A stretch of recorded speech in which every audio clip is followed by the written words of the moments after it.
pemuda-pemudi Indonesia, berapa jumlahmu? Jawablah, kami hanya satu.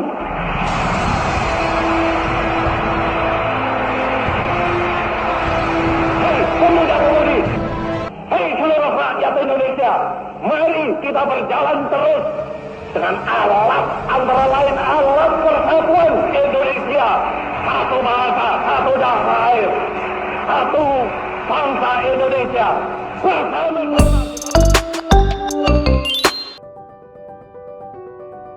Hai Changemaker, kalian pasti nggak asing dong dengan salah satu quotes dari Bapak Iszurdin Soekarno yang menyatakan tentang pentingnya peran anak muda di negara ini. Dan terbukti, saat ini kita dapat melihat semakin banyak anak muda Indonesia yang menuai prestasi, bahkan masuk ke Forbes 30 Under 30 Asia 2022, seperti Prilly Latuconsina, Vina Mulyana, Apriani Rahayu Syarif, hingga Roshan Fikri. Tapi nggak jarang juga kita sebagai anak muda dipandang sebelah mata oleh sekitar. Misalnya, ketika dicemooh oleh orang lain soal kemampuan dalam ngerjain sesuatu, hanya karena kita masih muda. Padahal muda bukan berarti nggak mampu, dan tua juga nggak berarti bisa mengerti semuanya. Kira-kira bagaimana ya cara kita tetap eksis di tengah pandangan tersebut? Kita abis ini bakalan ngobrol sama Kak Jasmine dan Kak Dania. FYI mereka adalah ISMA Awardee 2021. Nah, ISMA ini adalah program beasiswa yang memberikan kesempatan bagi mahasiswa untuk bisa belajar di luar negeri. Penasaran nggak sih bagaimana pengalaman mereka menjadi ISMA Awardee 2021? Oke, iya halo teman-teman semua. Nama aku Dania Salsadarwi, bisa dipanggil Linda. Aku sendiri currently kesibukannya lagi jadi mahasiswa tahun terakhir nih, yang lagi mau ngerjain skripsi. Currently in Surabaya juga di Universitas Airlangga. And tahun lalu aku menjadi awardee ISMA di University of Limerick. Oke, kalau aku kenalin, nama aku Jasmine Armantia Savana Bumi, bisa dipanggil Jasmine. Saat ini aku domisili di Jakarta dan kesibukan aku sekarang jadi Sosmed and Marketing Intern di sebuah startup. Dan tahun lalu aku jadi awardee ISMA di University of York. Gitu. Salam kenal. Seru banget sih, karena kan kita bisa belajar gitu kan di luar, terus juga sistem pendidikannya itu benar-benar beda. Terus ya banyak pengalaman gitu sih, selain belajar juga sering traveling gitu kan, terus dapat teman-teman baru. Jadi berkesan banget ya karena bisa ngerasain hidup di sana, kenalan sama orang-orang sana, belajar budaya baru. pengen ngerasain gitu gimana sih rasanya kuliah di luar negeri, terus juga sistem pendidikannya seperti apa, materi yang diajarkan gimana, dan juga aku pengen belajar gitu untuk beradaptasi di lingkungan yang benar-benar baru. Nah, terus kebetulan ada program ISMA ini dari Kampus Merdeka, dan yang bikin aku termotivasi khususnya buat apply ISMA ini tuh adalah karena ISMA ini memperbolehkan kita untuk ngambil mata kuliah di luar jurusan asli kita. Pas ada ISMA ini dan aku lihat pilihan matkul yang tersedia, kebetulan University of Limerick tuh benar-benar menyediakan apa yang aku suka gitu, hal berbau sosial, berbau komunikasi, diversitas, hal kayak gitu tuh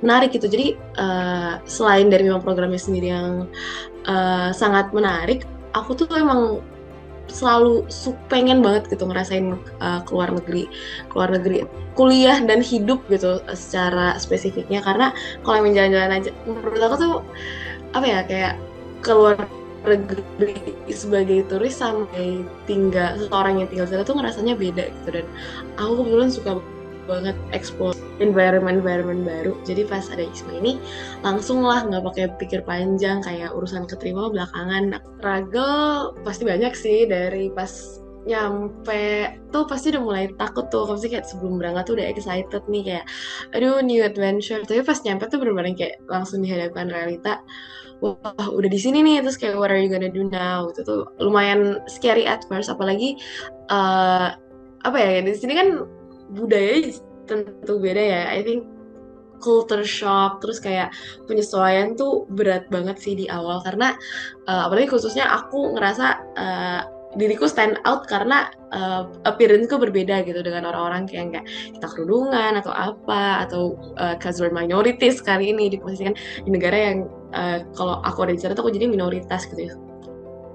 Kalau aku struggle-nya juga sama sih kayak Dania ya, banyak insecurity juga. Tapi kalau aku tuh pas awal-awal itu lebih ke gimana aku bisa menyesuaikan diri sama lingkungan sekitar aku. Karena kebetulan kalau di University of York pas batch pertama itu kita ditempatinnya tuh serumah sama maba-maba gitu, sama foreigner emang orang sana gitu. Selain itu juga banyak sih kayak struggle akademik di sana kan tuh cukup berat ya, buat ngikutin akademiknya. Kayak kita ada tuntutan seminggu tuh harus belajar berapa jam, kalau nggak belajar nggak akan ngerti gitu, di kelas bakal ngangong banget gitu sih pertama. Terus juga benar-benar dituntut untuk kritis sih pas kelas, kayak berani untuk menyampaikan pendapat, terus juga eh, ya kasih jawaban yang berbeda gitu dibandingin yang lain tuh. Oke, kalau aku pelajaran-pelajaran yang bisa nambah value tuh mungkin life skills kali ya. Jadi selama di sana aku belajar banyak life skills. Jadi kayak gimana cara kita berkomunikasi dengan orang, decision making, empati, dan secara keseluruhan tuh lebih punya self awareness yang tinggi gitu. Karena hal-hal itu tuh bakal dibutuhin banget. Sebenarnya nggak cuma pas ketika di luar negeri, tapi juga pas balik Indonesia itu bikin aku jadi orang yang cukup berbeda gitu. Dan itu sebenarnya bukan sesuatu yang aku dapetin dari kelas sih, tapi lebih kayak pengalaman selama di sana hidup gitu. Jadi Kalau aku pribadi sama sih, life skills karena kan survival nomor satu ya kalau di negara orang.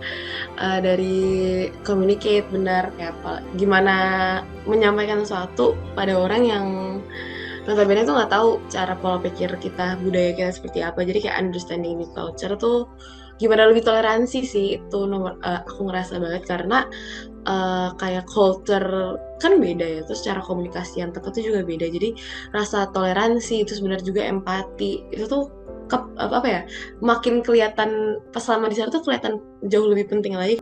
Kalau dari aku mungkin tips and triknya tuh first of all harus memahami diri sendiri dulu, karena pas kita udah paham nih kita maunya ke arah apa, minat kita apa, kita bisa apa, itu tuh bakal memudahkan di saat kita memenuhi syarat-syaratnya. Kan syaratnya ada CV, essay, terus juga English proficiency test, transkrip. Maksudnya untuk unsur CV sama essay itu penting banget sih, pahamin diri sendiri.